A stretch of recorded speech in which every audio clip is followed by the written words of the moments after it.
Hey, welcome to the Veterans Celebration at Granite Falls. It's been some time since we were outside. It's a beautiful day to celebrate the sacrifices and the dedication of our men and women who have served in the United States Armed Forces. Appreciate the support of our South Caldwell High School band and all the folks that are helping us out. And at this time, I'd like to ask if you are please able to stand and salute or place your hand over your heart for the presentation of the colors as we have the DAV Honor Guard Chapter 6.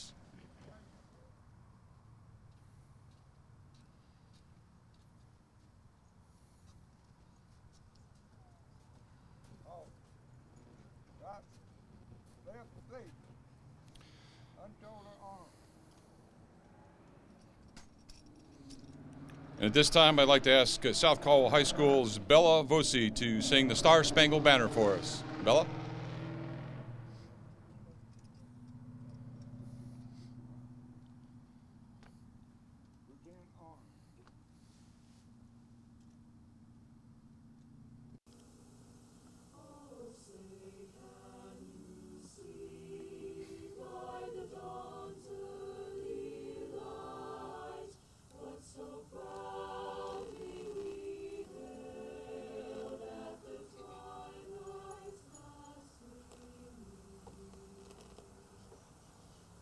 Stripes and bright stars through the perilous fight, o'er the ramparts we watch, were so gallantly streaming.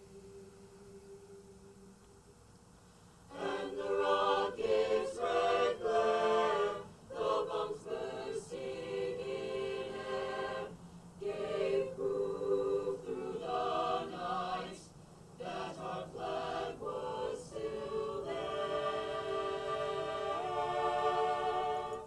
Oh, say does that star-spangled banner yet wave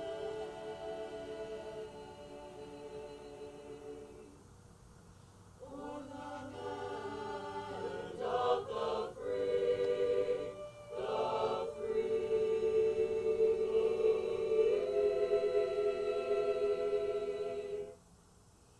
and the home of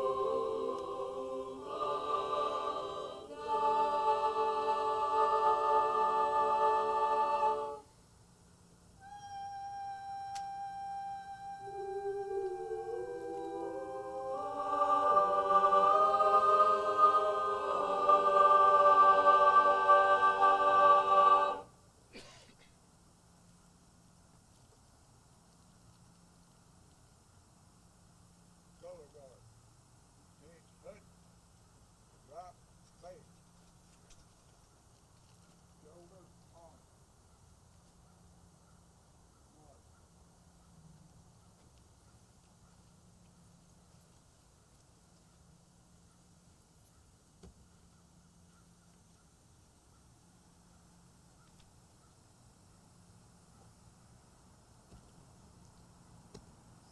Please be seated.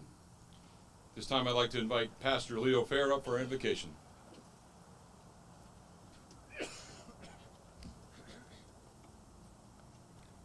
Let us pray. Almighty God, we thank you for the many blessings that you poured out on this great land of the United States of America. Today we gather to honor and to bless those who served in our military services. They served with dignity, they served with bravery. And because of their service, because of their sacrifice, because of their families sacrificing so many hours alone, because some gave all, gave their very lives, we continue to live in freedom and liberty to this day. God, thank you for our men and women in uniform. Continue to allow us to turn to you in our greatest times of need, and continue to bless this land so that we may indeed enjoy your favor. We pray this in the mighty name of Jesus. And all God's children said, amen.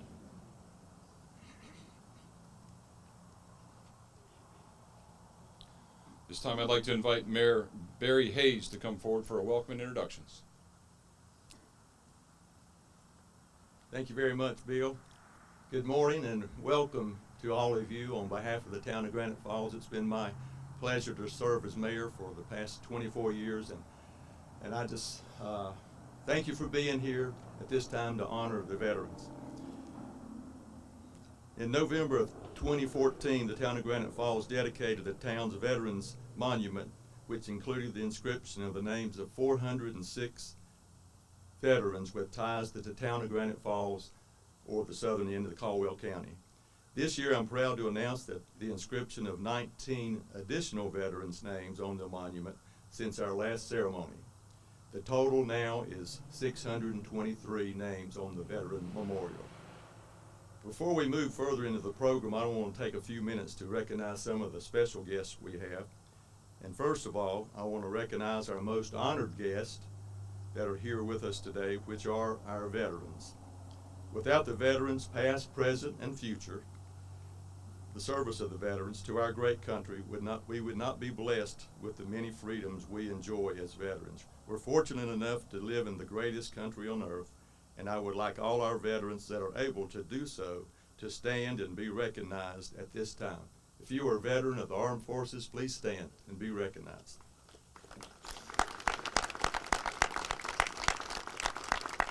Thank you very much. Thank you, ladies and gentlemen. Thank you for the great service that you've provided in the many wars and times, even in times of peace, of the service to the United States.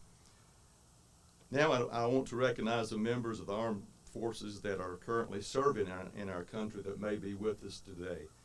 Do we have any armed forces members today? If you would, please rise and be recognized.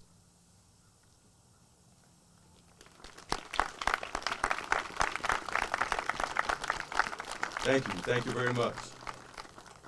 Next, I want to recognize the former members of the Town of Granite Falls Veterans Committee.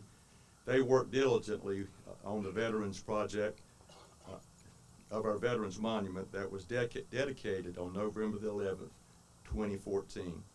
I ask that everyone hold their applause until I have called the names of the Veterans Committee members, but I'll ask the members to rise when I call your name. The committee members are Chairman Sam Irby, U.S. Marine Corps, Vice Chairman Jim Mackey, United States Marine Corps, Secretary Rich Bolick, United States Navy, Jim Sullivan, United States Navy, Martin Townsend, United States Army, and Frank Mackey, United States Army. Let's give these men a great welcome and thanks for the work they did years ago, and they still honor us today. Thank you. Last, I want to recognize the members of the Town Council for their continued support of not only veterans, but entire Granite Falls. The conception, the planning, and the construction phases of the Veterans Monument were overseen and approved by the Town Council, and we appreciate the service the Town Council has rendered. I ask that each member of the council stand when I call your name and remain standing until all council members' names are called. Our council members are Dr. Carol Burns, who serves as our Mayor Pro Tem, Larry Knight, Jim Mackey, Mike Mackey, Martin Townsend, and Tracy Townsend. I work with these folks all the time, and they're great to work with, and they're an honor. It's an honor to serve them, and I ask you to recognize them with your applause.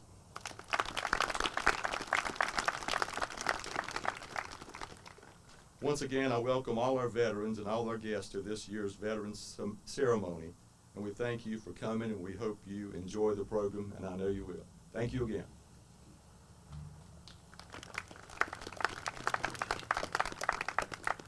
Thank you, Barry. This time I'd like to invite everybody to participate in the marches of the armed forces, and if you're able to stand up when you hear your song, we'd appreciate that. So with the help of our South Caldwell Wind Ensemble, we are about to embark on the March of the Armed Forces. And the first song will be the United States Marine Corps.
States Air Force.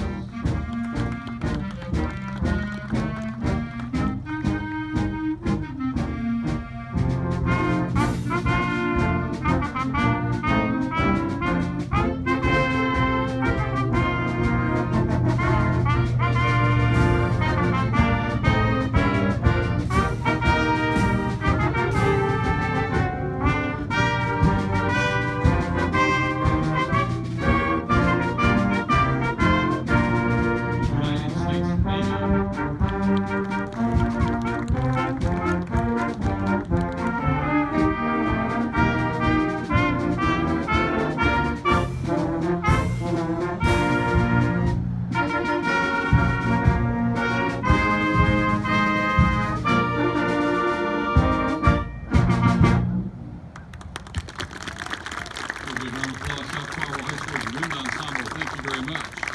Very much. So with that exciting musical backdrop, at this time I'd like to invite our first speaker to come forward, Mr. Tim Gordon, who spent a combined 23 years in the United States Navy, including multiple deployments all over the world to Iraq, Africa, the Persian Gulf region, and Central, South America, and Asia, along with a service in NATO. So Mr. Gordon, please come forward.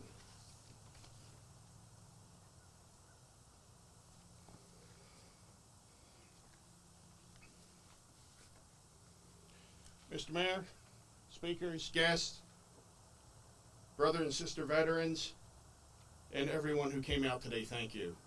Thank you for coming out to see us and to honor us today. You know, Webster's dictionary defines service in one way: the action of helping or doing work for someone. It's no wonder that being a member of the military is called service. How often during my military career did I feel like the stable boy? When we look back on our lives and we think of ourselves as children, I'm certain that not many of us ever thought the day would come when we would be called upon or volunteer for service. Most of us had other plans. Mine was to become independently wealthy by the age of 32, buy a huge piece of land, and start my own country. Doesn't sound too bad seeing how our politicians are running this one today. As children, we were often shielded from the evil that exists in this world.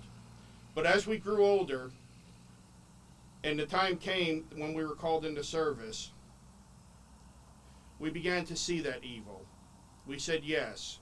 We decided that serving our fellow citizens and our fellow man was a calling. We all answered that call without reservation, without thought for our own personal safety. We decided to put our desires and our dreams on hold. Our lives would be put on hold. We would say goodbye to our families and friends, some of us for the last time. And we walked away from all that we had ever known in our lives, for as long as it took to complete our mission. We may not ever know the full impact of our service until that one great and glorious day when all things will be revealed. But let me encourage you to look upon the good that you accomplished. That child that lived because you were there. The father you saved. The young girl you were able to protect from savage men. And of course, our very own families. All of these and many others would not be here. How many would not have been born without your presence? Maybe because you were there, the person who will cure cancer one day will be born. Because you saved their mother, their father, their grandparents. All of us here today are grateful to have returned. Too many of our brothers and sisters did not. But God in heaven smiled upon us for whatever reason, and we made it home. Most of us bear some form of scars. For some of us, the scars are physical. For others, they are the unforeseen scars of memories and dreams that still reach out in the night and remind us that there is still evil in this world. It is in those times that many would think how we might wish to despise our service or look upon it with regret. I would tell them that it is in those times that we remember that all it takes for evil to prosper is for good men to do nothing. It is because each of you took a moment out of your lives to stand on the wall that evil did not prosper and the world is a better place. Whatever your service, wherever your service, take pride. You have done your part. I'll leave you with one last thought that I believe many of our citizens and politicians should ponder over from former President Ronald Reagan. Perhaps you and I have lived too long with this miracle to properly be appreciative. Freedom is a fragile thing, and it's never more than one generation away from extinction. It is not ours by way of inheritance. It must be fought for and defended constantly by each generation. For it comes only once to a people. And those in this world history who have known freedom and then lost it have never known it again. Thank you. God bless you, and God bless America.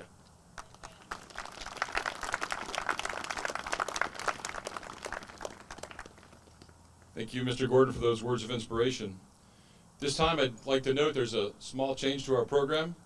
We have a guest singer for God Bless the USA, and that is Senior Master Sergeant Richard Lamont. Senior Master Sergeant.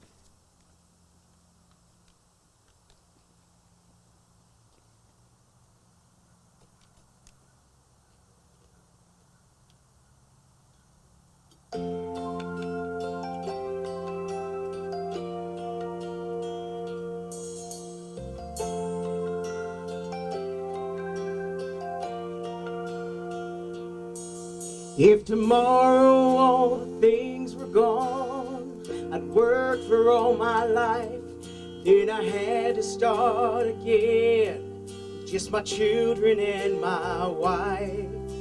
I thank my lucky stars to be living here today, 'cause the flag still stands for freedom and they can't take that away. And I'm proud to be an American, where at least I know I'm free. And I won't forget the man who died, who gave that right to me. And I gladly stand up next to you and defend her still today. 'Cause there ain't no doubt I love this land. God bless the USA.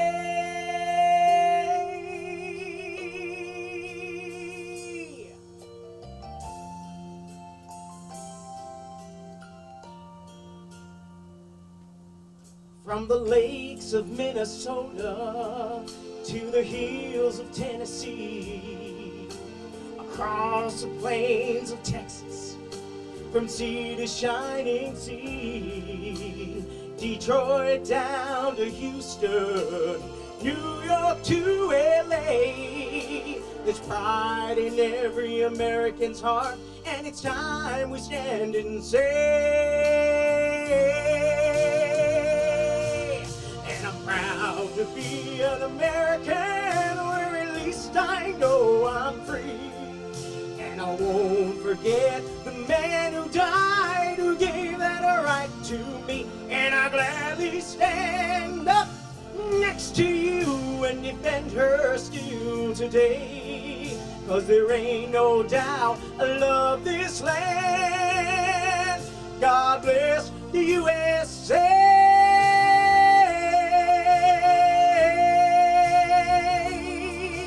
And I'm proud to be an American, where at least I know I'm free. And I won't forget the man who died, who gave that right to me. And I gladly stand up next to you and defend her still today. 'Cause there ain't no doubt I love this land. God bless the USA.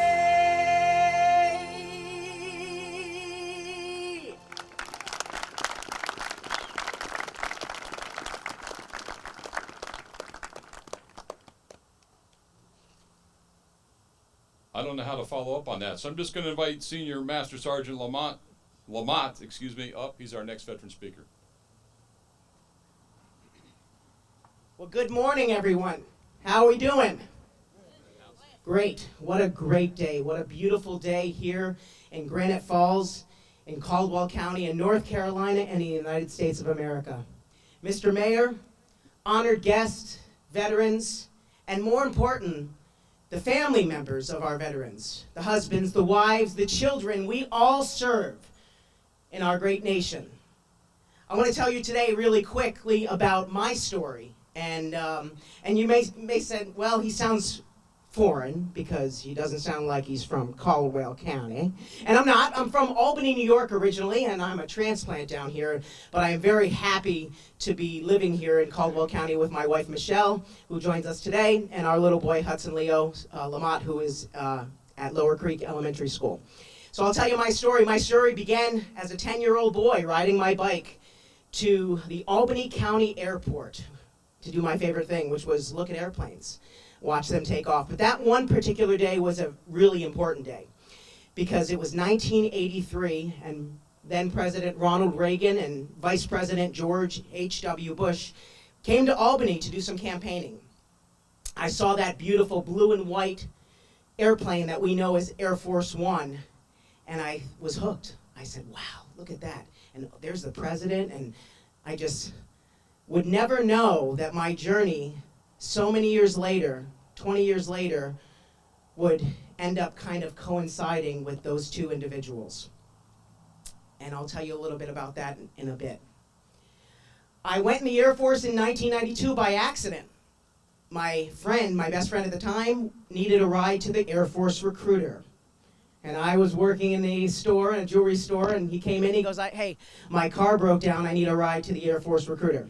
I said, you're going to the Air Force? He said, yeah. I said, what are you going to the Air Force? Why are you going to the military? And he said, we had just graduated, and he said, I want to travel, and I want to be a cop. So I said, oh, yeah, I'll give you a ride.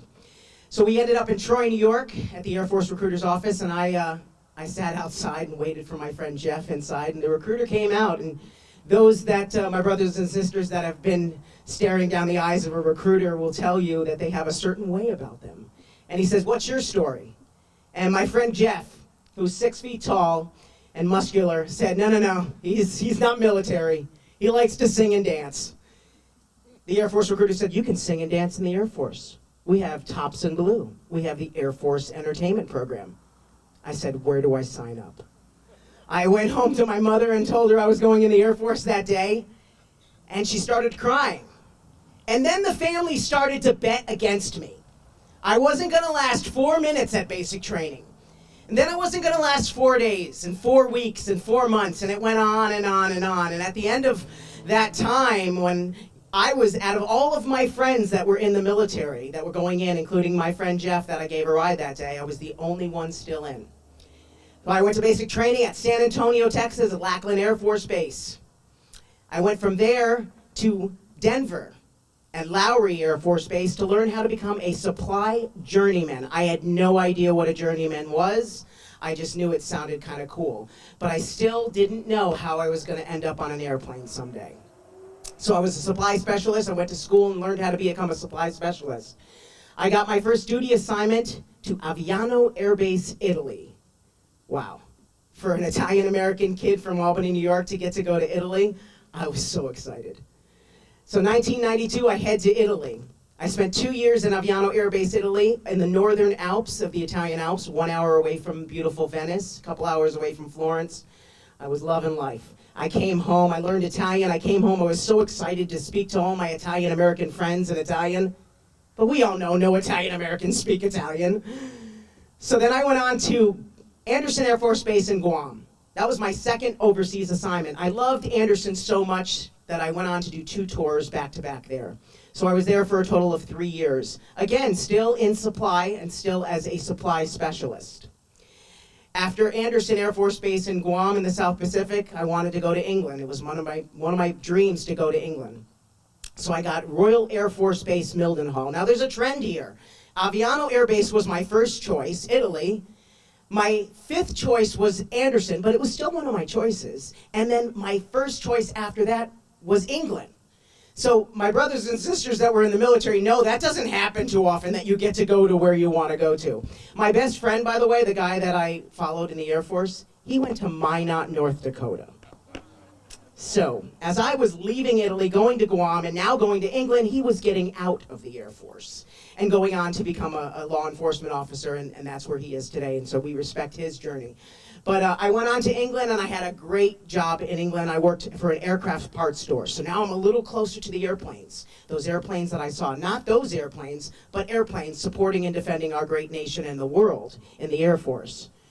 And I loved it. It was great. I was working the grave shift at a aircraft parts store when an old supervisor of mine called. And he said, "What are you up to?" And I said, "Oh, I'm just hanging out, loving England," and I was doing great. He said, "Well, we're coming through there next week with the First Lady." I said, "Oh, okay. What do you mean?" And he goes, "Well, I'm an Air Force flight attendant." I go, "You're a flight attendant?" He's like a 6'2" guy, no muscle, no body fat, total muscle guy. I said, "You're a flight attendant?" He goes, "Yeah, it's not like that though." He goes, "Well, come out and see the airplane." So the First Lady landed at Royal Air Force Base Milton Hall, which at the time was Laura Bush. She came in, and after the party had left, we went on board the airplane. I went in for a tour, and as soon as I saw that airplane, I was taken back to being 10 years old again. And I remembered that feeling that I felt when I saw that blue and white airplane. And I said, "Where do I sign up again?" And he goes, "Well, let's see what we can do." So I applied, and in 1999, I kind of got interjected because I met the beautiful woman that sits in the third row there, Michelle, who's from London originally as well, and kind of put the path off of being a flight attendant. I was like, I want to be with my wife now. I want to be with my girlfriend, and I don't want to be traveling. And so I put the package underneath the sink, and I forgot about it. She was cleaning the sink out one day, and she goes, "What's this?" I said, "Oh, it was something I was going to do back, I have a friend that's doing it." And she goes, "You should do it. If it was your dream, you should do it." So I really owe all of that part of my career and the remainder of my career to my beautiful wife, Michelle, as I owe my entire life to my wife, Michelle. She's the one who pushed me to become a flight attendant. I applied. I went through the interview process, which is an extensive interview process at Andrews Air Force Base. It's a week-long interview process in which you go through training, you go through scenarios, and they start watching you from the moment that you get off the airplane all the way until the actual interview. And the interview consists of about 40 people sitting in a room, and some at a big table. And you knew the guys that were at the big table, they were kind of important, so you wanted to direct your comments at them. I thought I did pretty good. Went back to England, and then I got the phone call. I was hired. I have to go through the security process, and security clearance is a tough thing to get, especially at that level. But I got so lucky, got hired, and we showed up to Andrews Air Force Base January of 2003 in a snowy storm. My wife never have lived in America before. We didn't know what we were in for. All I know is I was going to fly on those historic airplanes. I went on to survival school up in Spokane, Washington. And if you've ever been up to Washington, you know that the weather is very tricky up there. I was climbing a mountain with a 60-pound pack at my hand. And remember, I had been in the Air Force already almost 10 years. So I had done all of that training stuff. And as snow was coming down on me and I'm carrying this pack, I'm going, I can't believe I'm doing this to be a flight attendant. This is crazy. But I would never want to take that back. Went to Andrews, started flying. I spent the last 6 years with President and Mrs. Bush during the Bush administration, flying the first family as well as everybody in the president's cabinet, delegations, congressional delegations, Speaker of the House, Secretary of Defense, Chairman of the Joint Chiefs of Staff, you name it. If you saw him on CNN, we take care of Met Andrews. Sam Fox is the motto at Andrews. Sam stands for Special Air Missions. Fox stands for Foxtrot or Foreign. That's the logo for the base, and that's what Andrews signifies. We went through an election year, which was crazy, and then President Barack H. Obama was elected. I got to take care of the Obamas and Mrs. Obama personally for all 8 years that they were in office, and it was an amazing experience getting to go to the Olympics and being a part of some very, very historic events. After President Obama's administration, we went through another campaign administration, and then President Donald J. Trump came into office. And at that point in my career, I was kind of at the tail end of my career, so I was trying to see what I was going to do next. I was an E8 at that time, and I took a job in protocol, working protocol, because I knew as a flyer, the job was to stay on the airplane, to always stay on the airplane. So you want to stay out of the doctor, and you want to stay healthy, because if you're not healthy, you can't fly. And I love to fly, so I kind of took myself and really didn't take care of myself the way I needed to take care of. So the last couple years in the Air Force, I knew I was rounding my time, and I said, well, I'm going to get my medical stuff done and get all the things done, so I'm going to take a non-flying job. I also want to get promoted, so that's part of the promotion process. So I took a non-flying job as the chief of protocol for the Air Force, and got to do basically the same job, but on the ground versus in the air. So at the White House and at the Pentagon, and hosting parties and setting up events very much like this today, which is a great event. Thank you to all the volunteers and the folks that have set this one up. I know the hard work that it takes to put one of these on. And I took that job, and I was fine, and I was doing great, and I was going to go back to flying because I had a path to Chief Master Sergeant, which is E9, the highest rank in the Air Force that you can make. So I was going to go back to flying as soon as I made that rank. Well, I got a phone call, and that one phone call that changes your life, from an old friend, a veteran, a former flight attendant, a former supervisor and mentor. And he called me and said, hey, we would like to look at you to come and fly private for us. If you'd like to retire, we think we would like to hire you. Doing the same job that I was doing in the Air Force. Well, I knew this guy had succeeded for 15 plus years as a private aircrew member, and so I thought he must have a good gig there. Well, anyways, long story short, I got hired, and I am now a private aircrew member for a gentleman who owns 2 beautiful airplanes, and I get to do the same thing that I was doing in the Air Force, but for him. Now, I told you the story about the 10-year-old looking at the blue and white airplanes with President Reagan and Vice President Bush. They were campaigning at the time. President Herbert Walker Bush was just getting ready to announce his campaign, and what I didn't know, that eventually, through my path in becoming an Air Force member, I would get to do President Ronald Reagan's funeral, and had the great honor of going out and picking up some former presidents, bringing them to Washington for the president's funeral at the National Cathedral, and then his burial out at California. And then even more, I got to be, one of the last things I did as the chief of protocol was I got to be the lead usher at President George H.W. Bush's funeral at the National Cathedral. So if you watched it on CNN and on the news, you would have seen me seating all of the former presidents and the royal families and members. So that was a great honor. So full circle again, I got to do everything in my dreams, but I got to really do it because of this uniform. My greatest gift I have ever had in my life is to wear this uniform. My next greatest gift is sitting right over there in the 3rd row. And my other gift is about 10 miles that way in school. Thank you very much for the honor of speaking today. I am humbled standing before all of you, because it is because of all of you and your families. We can't forget the families, because they serve just like all of us. I am humbled to be able to serve this great nation, but more importantly, have the greatest job that I could have ever had in the Air Force. I was literally flying through history. Thank you, everybody.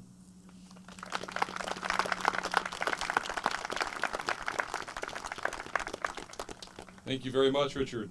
Quite an inspiring story you shared with us today. This time, I'd like to invite the South Caldwell High School Wind Ensemble and Bola Voce to sing Our America the Beautiful.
time, I'd like to invite Sergeant First Class Brian Monroe from the Army National Guard to please come forward for the reading of the names on the KI monument and 1 of 22.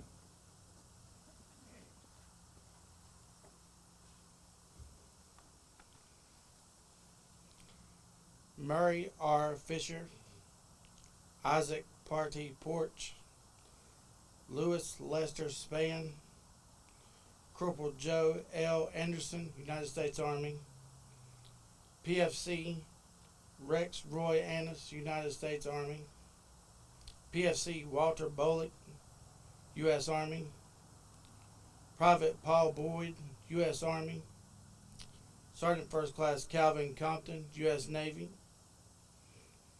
Private Glenn R. Corpeting, U.S. Army, Lieutenant Ted Hall, U.S. Navy,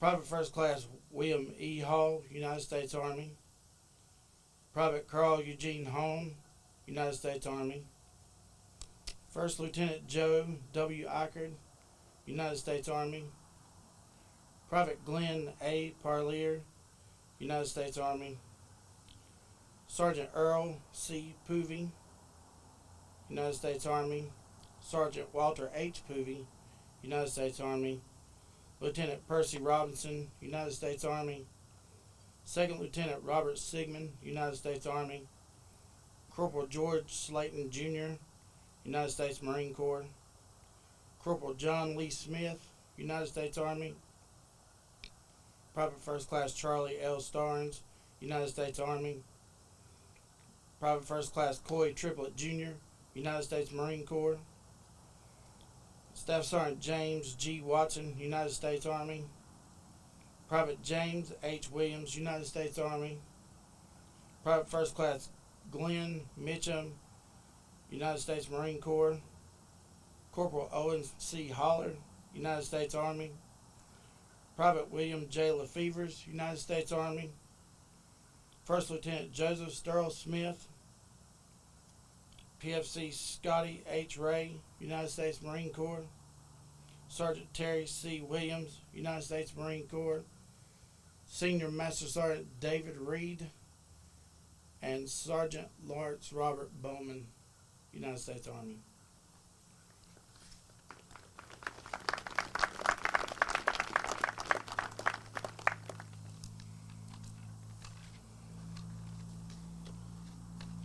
I'm Sergeant First Class Brian Monroe. I currently reside in Hudson. I'm the Readiness NCO for the 14th 50th Transportation Company in Lenore, North Carolina. I spent a lot of time in Hudson where I live now, but I grew up in Granite Falls. I see a lot of familiar faces. Captain Brandon was actually my company commander, and he didn't eat me. Master Sergeant Mullis has been my supervisor twice. He didn't kill me either. And I appreciate that. My middle school principal is here, Carol Burns. She probably doesn't remember me, but she might, because I sure remember her. This morning I'd like to speak with you for a moment on a subject that we all need to familiarize ourselves with. That subject is veteran suicide. Many of you may not realize that in recent years, veteran suicide has risen at an alarming rate. We see people wearing red shirts with the number 22 on them. We hear people talking about veteran who has committed suicide, and they use the phrase, "It's such a tragedy that they've become one of the 22." But for those that don't know the phrase, 22 is a reference that on average 22 veterans a day commit suicide. 22 a day is a lot. However, if it was one, it would be too many. I would ask that you take the time to get to know that veteran you work with, in your group of friends, someone that you may not be around that often that you know is a veteran, and educate yourselves on the signs of depression, because veterans know how to hide it better than anybody else. And don't be afraid to pick up that phone in the middle of the night and talk to that veteran who's having a hard time. Sometimes all they need is an outlet or somebody that'll listen. I'd like for you to keep in mind that just because they made it home doesn't mean that they made it back. And lastly, I'd like to share a poem that I wrote after a brother in arms decided to take his own life earlier this year.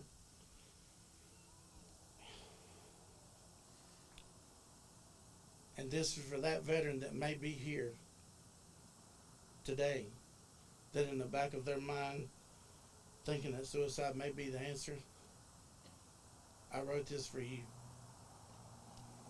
It's called One of the 22.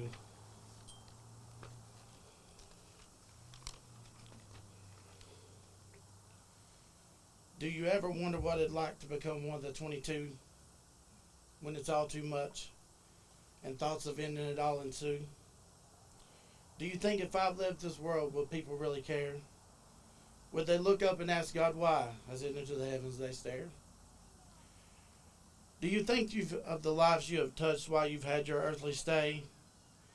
All of these questions while you think my pain could end this day. Do you worry about the lives that you'll turn upside down if you decide to make it all better? Do you envision your head sewn outside of town? Do you wonder, will my pain really end? Or as you stand before your maker, your real troubles begin? All of these questions I've asked myself, and friend, you may as well too, all before you choose to become one of the 22.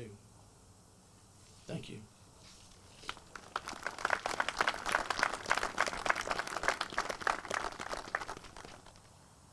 Thank you, Sergeant Monroe.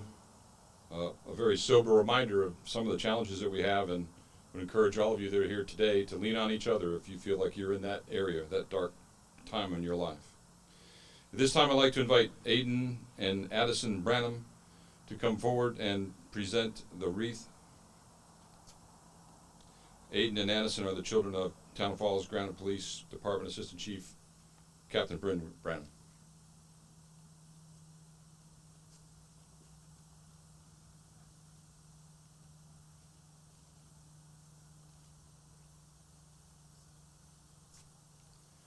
This time, if you are able to please stand, I will invite Trip Ryder, trumpet player for South Caldwell High School, to play taps for us.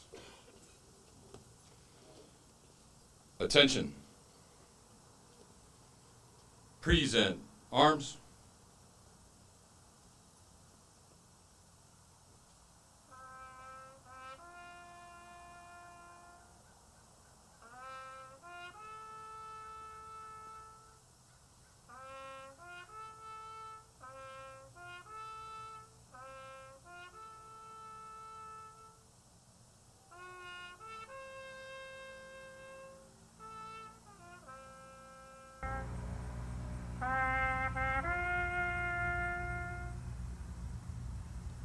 Order. Arms. And at this time, I'd like to invite the South Caldwell High School Wind Ensemble to close our ceremonies today with Anchors Away. Thank you very much to everybody that was responsible for helping set this up. Please be safe and take care of each other.